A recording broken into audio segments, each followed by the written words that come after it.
Hi, it's Scott Allen, and this week in the lead up to the third and final Bledisloe Cup match for the year, I've been looking for a chink in the All Blacks' armour that the Wallabies may be able to exploit. I can't see the Wallabies winning a defensive arm wrestle, so I think they've got to go out and attack the All Blacks.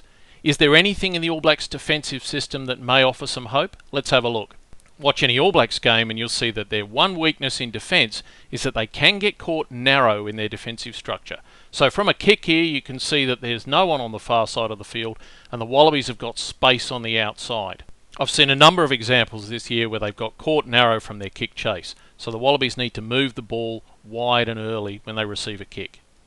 Now, when it's not on counter-attack, you'll quite often see the All Blacks set up in a narrow structure like you can see in these examples. They offer teams space on the outside. They're trying to force teams to go around them and not give them any opportunity to go through the middle of them. Then they'll back their cover defence to drift across and force the opposition towards the sideline, leaving them no space. The other issue with that, when you go around teams, is that you're a long way away from your forwards if there is a breakdown, and that's why the All Blacks get so many turnovers, because the other teams are spread wide trying to attack into this space you can see, but they can't get numbers there in support.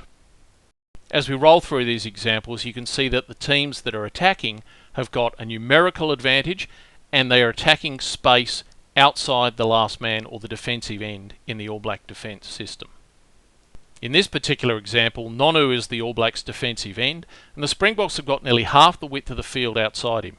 Nonu goes back inside, and then Sevilla, who's come up, is left to defend with the assistance of the cover coming across. And that was an example where a team got outside the cover. In this example, Kieran Reid is the defensive end, and the English get outside him. It's then fantastic cover defence to turn and chase it, shut it down. In this case, Ben Smith from the wing is the defensive end for the All Blacks, and you'll see in this case that he knows he's got numbers outside, so he backs off, which gives time for the cover to come and help him. Here England have got a 3-on-1 against Ben Smith on the wing, and even with that sort of advantage, he backs off, which gives time for the cover to come across inside, and they were able to shut this down. So there is space, but can it be used? Here's an example where there appears to be some space outside, and the Wallabies have got plenty of numbers, but they just move the ball across field, and the All Blacks just drift across, push them towards the sideline. Again here, the Wallabies have got numbers and there is space, but they drift in their attack, and the All Blacks just come across, shut them down. They're using the touchline as another defender, and you'll see that time and time again. So is it a case that this space on the outside that I'm showing you is really not space you can use? It just appears to be there, but it can be shut down too easily.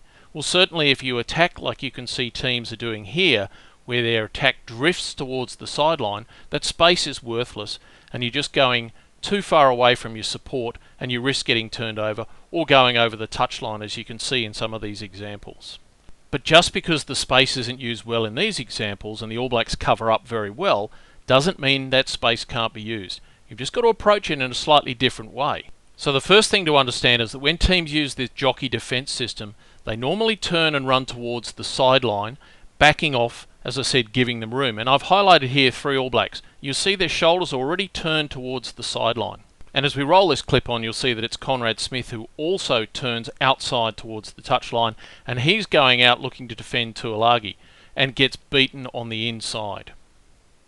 From this scrum, you'll see the All Blacks are short on this side of the field, so Conrad Smith and the cover are all turned with their shoulders towards the sideline, and that's going to mean that Smith is vulnerable to a player coming back inside him, running behind him effectively.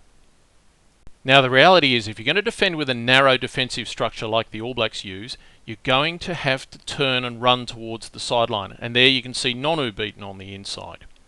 Here's another example, and again, Nonu is the one that turns out and is beaten back on the inside. It's then left to the cover coming across to clean up. And from the All Blacks' most recent match, you can see here that both the All Black defenders have got their shoulders turned to the sideline, and Vermeulen just goes in behind Nonu.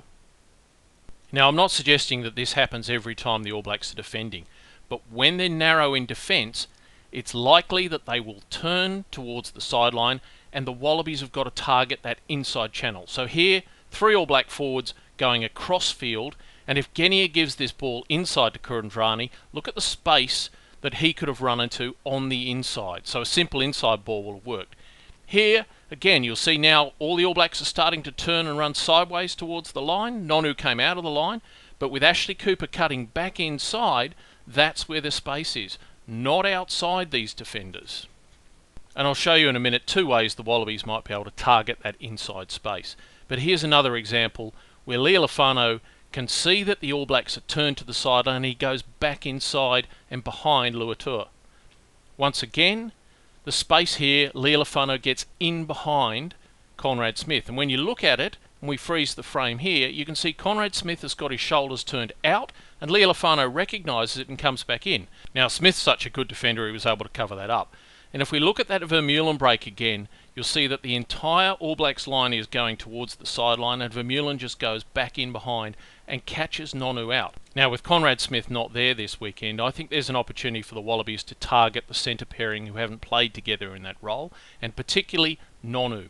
Come back in behind him, particularly when he takes a couple of steps out of the line. Now here are 2 options the Wallabies could use. The first is an out-in pass, so the passes are shown in white. It's a long pass to the outside man and then a short pass to a guy running back on his inside hip, and he's going to target the space in behind that defender. The second is a simple switch. The ball carrier runs out to keep the defence coming across the field, and the player behind him simply switches back inside and goes in behind that defender again. Of course, the All Blacks are good enough to adapt to this on the field if the Wallabies do try it. But when they start covering the inside man, the space actually on the outside will be available, so the Wallabies can then mix it up a bit.